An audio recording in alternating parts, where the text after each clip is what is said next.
Good morning, South Florida. Happy Thursday to you. It's meteorologist Jennifer Correa.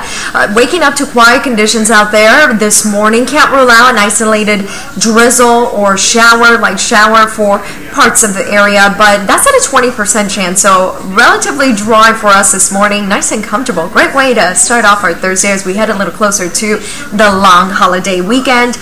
Temperatures this morning starting off in the low 70s, except in Southwest Miami-Dade actually has dropped to the upper 60s. Eventually, we'll warm things back up quickly, reaching 82 degrees by 10 a.m.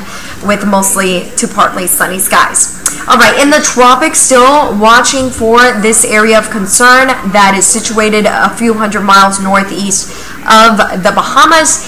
And as far as the potential formation, well, it's at a 60%, so that's pretty significant. Now, this is a better, or I should say the chances are better the next 5 days out. So in the next 5 days, this is when we're going to see this system organize a little bit more.